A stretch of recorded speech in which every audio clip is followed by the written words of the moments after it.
and others.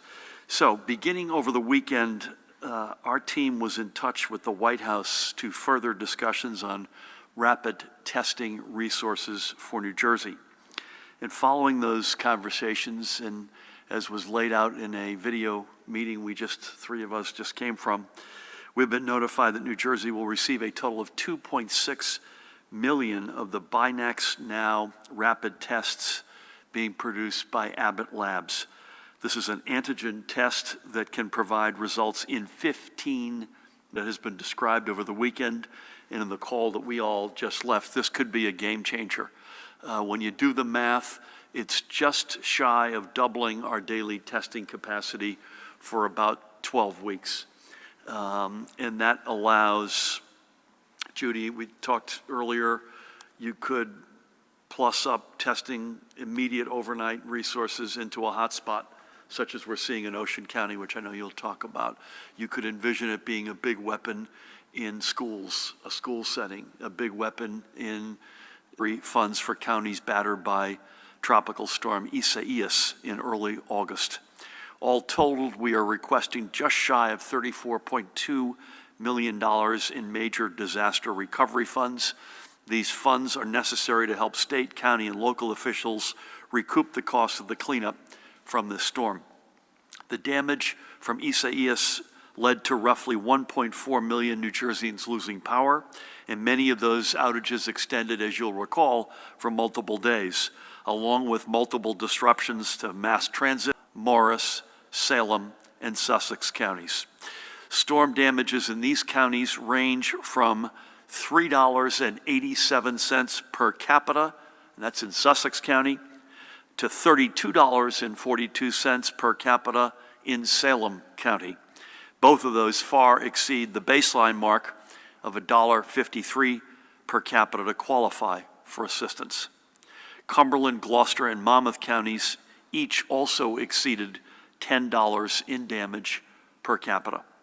The statewide per capita impact advocates virtually to sign a new state law permanently exempting military combat pay from state income taxes. That's Senator Mike Tester on the upper left, General Jamal Beal on the upper right, and Assemblywoman Annette Quijano on the lower right. And both the senator and the Assemblywoman were two of the bipartisan group of sponsors. To say this is long overdue does not serve this point justice, this measure. We are the last, I think this is shameful, we're the last American state to have done this. They and their families need. So to every New Jerseyan who wears our nation's military uniforms, thank you for your service, and we also thank every single one of our veterans. With that, let's move on and take a look at the overnight numbers. We're reporting today an additional 561 positive test results for a new statewide cumulative total of 204,107. As Judy will remind us in a few minutes, the numbers over the weekend were also quite high. We continue to see the state for Middlesex County, that was number 2, but all other counties were 35 new cases or fewer, and that's a good thing. For all tests recorded on Thursday, September 24, the positivity rate was 2.48%. Statewide rate of transmission is currently down a hair, or it's, I guess, bouncing around in the same neighborhood, 1.12. In our hospitals as of last night, 236 confirmed COVID positive patients, 185 persons under investigation, awaiting test results. The total is 421. Let's remember 3 more who this pandemic has taken away from our extraordinary New Jersey family. We begin in Fort Lee, the home of Francesca Porco, who was a recognizable face in Fort Lee High School's cafeteria as one of the dedicated food service workers. She was 72 years old.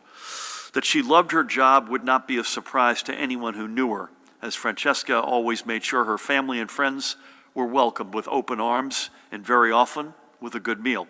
She loved giving back and she loved helping others. And she was loved by the talent for dancing and how she and her husband, Antonio, could basically clear any dance floor as others would watch them with awe. So Francesca leaves behind her husband, Antonio, and their sons, Guzzo and Dominic, and I had the great honor of speaking with Dominic on Saturday morning. She's also survived by her brothers Giovanni and Pietro, both of whom live in Italy, and numerous nieces and nephews, both here in New Jersey as well as in Italy. We certainly hope Francesca has found that special place in heaven. May God bless and watch over her. University, and for the past 2 decades was an educator at Union City's Robert Waters School, where she had garnered Teacher of the Year honors. In every aspect of her career, she stood out, whether it be from her quick wit, the relationship she built with her colleagues, or with the easygoing nature that allowed her to garner enormous trust from her 4th grade students. But it was a love of family that set Yvette apart. Her father passed away several years ago, and Yvette would take time after work every day to visit her mother, who lived only a few students. We thank Yvette for her years of service to the children of Union City and for her devotion to her family. May God bless and watch over her and her loved ones. And finally, for today, we recall Don Batayola of Springfield. Don, you think Don was a proud American? God bless that guy. Don was born in the Philippines and came to New Jersey 13 years ago to pursue opportunities in the healthcare field. Don was an occupational therapist at South Mountain Healthcare and Rehabilitation Center in Union Township. So once able to merge his love of travel with his love of reggae music, taking a trip to Jamaica to visit the birthplace of Bob Marley. Don was only 40 years old, so 2 of our 3 fatalities today, 47 and 40 years old, and I asked his wife Nina, with whom I had the great honor of speaking on Friday, did he have underlying health issues or conditions, and she said no, he was in very good health. So he leaves Nina behind, Zoe and Zeth, along with numerous other family members across the country. Several of them are not out of the woods yet, and the numbers we've been seeing the past week or so, Judy, at this point, bear that out. We are all experiencing some level of understandable fatigue. That's only natural after the past nearly 7 months, but now is the time we have to dig deep and find some added resolve. So please remember, wash your hands, wear your masks, keep a social distance, stay away if you don't feel well, get tested. We cannot let up. Now finally for today, let's meet another of the entrepreneurs who's partnered with the NAR and AED use. Team Life sprang from Jim's own 30-plus years of experience as an EMT and paramedic. And because of the training that he and his team provide, countless New Jerseyans have learned valuable life-saving skills. To keep Team Life strong and ready to continue its mission, Jim worked with the EDA to receive both an emergency assistance loan and a grant that has allowed him to pay his business expenses. I had the opportunity to check in with Jim on Friday. Among other things, I realized of Health, the woman who needs no introduction, Judy Persichelli. Thank you, Governor, and good afternoon. In the past 6 days, we have reported about 3,660 cases, new cases, and 28% of those new cases are in Ocean County. In response to this level of new cases, our hotspot team has increased the testing capacity in all sites in the county, and tomorrow 20 contact tracers will be deployed to support case investigation. Our goal with this increase from every state and the District of Columbia and Puerto Rico. In the first round, the testing of samples took place between July 9th and August 12th. New Jersey reports the second highest seroprevalence at 14.7%, New York being the highest. According to the CDC, estimates were highest among children and younger adults from the ages of 18 to 49, and lowest in the 65-plus age group. The finding of the technology and research studies. What we also do not know specifically is false positive results may occur with any serologic test if a person has previously been exposed to, for example, a seasonal coronavirus, which circulate yearly in the United States and cause mild cold symptoms. We do know that a seroprevalence of 15% is not sufficient for community protection. Also, talked as herd immunity, but they call lateral flow technology. It has a 97.1% sensitivity and a 98.5% specificity. That was from a clinical trial of 102 individuals. Results are delivered in 15 minutes. And although the federal government is sending us the tests for free, the actual cost of the Abbott test is about $5. Moving on to my daily report, as the governor shared, our hospitals reported 400 exposure. In New Jersey, there are no deaths reported at this time. The ages of the children affected range from 1 to 18. None of these children are currently hospitalized. The breakdown of race and ethnicity of these cases is white 17%, black 35%, Hispanic 39%, Asian 6%, and other 4%. The governor reviewed the new cases and deaths in terms of race and ethnicity of the mortalities. White is 50. Northern part of the state reports 1.62. The central part of the state, which includes Ocean and Monmouth, report 3.70, and the southern part of the state reports 2.58. That concludes my daily update. Please stay safe, wear your mask, wash your hands frequently, socially distance, and remember for each other, for us all. Please take the call. Judy, thank you. You made I'd love to go back to the CDC study. So again, to reiterate what Judy said, I think what they did was they went back to all blood that had been tested for any reason over the past 6+ months, if it were. Even if we found out that that were to be the case, when people talk about herd immunity, they're talking in the 50 to 70% range in most of the conversations, right? This is, even if every one of those people are immune, and it's pretty clear they're not, or at least it's being debated, it's at 14+%. Second largest only to New York City, I believe, right? I want to make sure it's less of a question than I want to make sure, did I get that right? Yes. And that underscores a pretty important point. We're number 2 with a long way to go, even in terms of exposure. So application together. Would love to hear anything you got on compliance. I'm not sure there's anything else on FEMA. How are our firefighters doing, and anything else you got? Thank you, Governor. Good afternoon. There were no compliance issues reported to the ROC over the weekend. With regard to the forest fire crew that's out there, the 10 that went out for the past 2 weeks arrived home safely yesterday. That was confirmed with us. And the 10 that took their place went right to work almost immediately and fought in a very heavy fire. I completely butchered the name of our good friends, the Josephsons, on Friday. I think I transposed a different last name, but it was a very successful 5K in memory of Samantha Josephson, who's the young woman who got into an Uber in South Carolina and ultimately was killed. The Say My Name 5K, which is the name of the law that is now requires rideshare companies to be able to say who you are before you're required to get in the car. The 5K on Saturday in Rapidly. So we've addressed that to some extent. But expect that we'll be virtual tomorrow and be with you in person on Wednesday at 1 o'clock. And with that, Matt's with us with the microphone. Hello, Dustin. Hello. You signed a bill in April to gather and analyze local and county data on ethnicity, age, and gender. But we're almost at October, 6 months later, and there still isn't any of that data publicly available.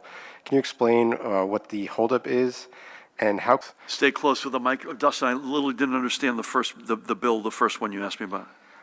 On having the state gather and analyze local and county data on things like ethnicity, age, and gender. This is related to COVID? Yes. Okay. I don't have a quick answer for you in terms of, you're saying you can't get the data, or you don't see where the data is? It isn't publicly available as far as I know. Okay. Parimal, do you have a crisp answer to that, or if not, we'll get back to you? We'll look into it and circle. Judy, broadly describing the broad populations and priorities, and I think we're going to need to come back to you in terms of, you're asking how many of the 1,791 are related to veterans' homes, right? I don't have a quick answer, but we can come back to you on that. But Judy, anything on that or on the vaccine priorities? On the vaccine priorities, we've just received the playbook, as you know, just about a week ago from CDC, and we're looking over it along with the advisors that are providing us a presentation. We can break it down even more. And can you follow up on the veterans' homes in terms of the process? Yeah, I don't have the probables, but I'm sure we can get a breakdown Come back of to that. that. Thank you, Dustin. Matt, good afternoon. Good afternoon. On the Abbott testing, can you just give a little bit more information about what we're talking about here and when the 2.6 million would come to fruition? Judy, I take it, so these aren't the machines, these are the cards, and just maybe a little bit more color about where they're going to be distributed beyond just schools and nursing administration. And maybe just putting on your DGA chairman hat here, I'm just curious, assuming that you read the New York Times story about President Donald Trump and his tax returns, curious to get your reaction on him paying little to nothing in income taxes over the past, 24 years. The past forever, it looked like. That was the longest article, I'd say to the journalists, that I've ever seen in my life. 7 pages, I think, of that newspaper. So the Abbott tests, 2.6 million in total, 170,000 per week. And I think there's a reporting back to the feds, which there should be. And there certainly would be reporting at a statewide level. We spoke, and Judy's been thinking this through privately about the types of categories of. I don't have a crisp final answer for you in terms of, where the first set of tests goes, but it will be a combination of vulnerable, underserved communities, essential workers, frontline healthcare. It'll be keeping things that are open, and ensuring that they stay open. So that'll be, we talked to distribute, to be able to execute on this test. And the discussion we had earlier was, you've got a student, a young kid who may have some symptoms. You bring them in, the school nurse applies the test. You know right away with a high degree of certainty whether or not the young student is COVID positive or he or she has got something else, and you deal with it separately. So that's a good example of a real-time usage of this thing. I read some of the, if you see bad compliance, let us know, because I can't guarantee you that we're catching it all, I promise you. Anecdotally, we rely on the compliance report that Pat gets back. He's on the phone with, I think you were on with big city mayors a couple of days ago with the Attorney General on a broader remit. You're on with police chiefs on a regular basis. Judy's in touch with the local health authorities. For instance, I don't think our challenges in Ocean County we have any evidence that it's indoor dining, in bridges, infrastructure, housing, whatever it might be. And so that leaves you kind of cold. Secondly, I would just always think of the contrast. Nobody of significant means like that should be paying less than a working family is right now in New Jersey. That's also not part of the deal. And I guess the other observation I had was, we talk a lot about the folks who have done well, and we don't begrudge their success, but we're asking them right now in New Jersey to step up and pay a few pennies more off, paying less than a working family. And thirdly, I'm proud of and glad we're doing what we're doing in New Jersey, because that's the way it should be. It should be the other direction. Folks who have means paying a little bit more to help us rebuild our middle class. And by the way, when you do that, everybody benefits, including the folks who are really well off. Real quick, yep. Thank you. And just back to Abbott, though, I forgot to ask, what is our current testing, daily testing numbers? And just also, you didn't strike this. Do you have a timeline when we'll get to the 2.6 million? Yeah, sorry. Good afternoon, Governor. For Commissioner Persicelli, coronavirus numbers in Europe, including Germany and France, have stopped their decline and are starting to rise again, since it appeared that last time a lot of travelers from Europe to the metro area brought COVID here. How concerned are you about that? How closely are you watching the European numbers? And what kind of lag time can we expect between something happening there and something coming here? And for Governor Murphy, the legislature a few moments ago approved $4.5 billion in borrowing, the special committee, so I wanted your reaction to that. in addition to your reaction to any sort of these Christmas. You're absolutely right with the premise of your question about Europe. It is on the rise. Germany's the country there that I know best, and I read some summary news every morning on there, but you can see it in Spain. See it in most places except Italy, by the way, ironically right now. There was a lot of unmitigated free travel between Europe and greater New York and New Jersey in the winter and early spring. That's really not the case right now. So I don't know if there's anything else you want to add to that. Well, we look at international trends. We look at international trends along with national trends. Because they're in that category, but I happen to know them better than the other European countries. So you see, even with best efforts, you see cases starting to rise. And I think we're in a best effort state category, and we've seen cases rise. Again, our positivity rate has stayed among the lowest in the country. And our rate of transmission, while it's over 1, it's been stuck in sort of a zone. And let's hope it stays that way. I'd say a couple of things on the budget. Number one, I did not know about the legislature, the special, because the Senate budget chair made a point that I thought was a good one, that these are, in most cases, overwhelmingly priorities from local communities up and down the state, from both Republican and Democratic-led communities. And they were advocated both privately but also publicly.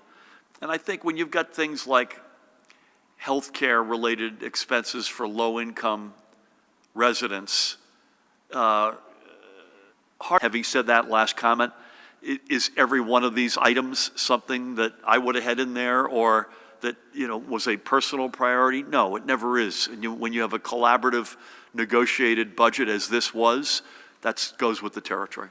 Thank you. Dave, over to you. Hi, Governor. So as you guys were highlighting a little bit earlier, especially in Ocean County, we're seeing this big spike in cases. 500 some odd today for the entire state, but obviously in Ocean County, Thanksgiving, holiday parties, Christmas Eve Mass, you're talking about a lot of people indoors at a lot of different types of functions. Dave, is Christmas Eve Mass around the corner? Close. Time's flying, Governor. You got to stay with this stuff. We missed Halloween and Thanksgiving, but okay. Well, it's Halloween too, but I don't know how many indoor Halloween parties there are. That being said, though, obviously this is a source of concern. Is there anything else going on besides these indoor religious services, do we think? And what's your sense about... Recently led to a bunch of cases. So that's one whole category. School or school-related, we've talked about. We are still, I think Judy and our teams are trying to figure out how best to characterize, how to present that data. Sports, but really I think still it's ancillary. It's the ancillary activity that is alongside the sport activity, such as the pizza party, indoor house party. We had some higher ed, lowest first. And we're going to, this is one of the many levers that we've pulled that we're going to continue to monitor in real time. Anything you want to add to that, either? You good? You all right? Thank you.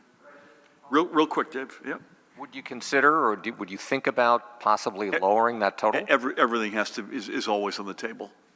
Always on the table. So the answer has to be yes, but you don't do that reflexively. You only want to do that if you know that is the reason and that you'll get something. Wasn't the incorrect postmarking disclosed at a time when Americans and New Jerseyans are concerned about the prospect of voting by mail?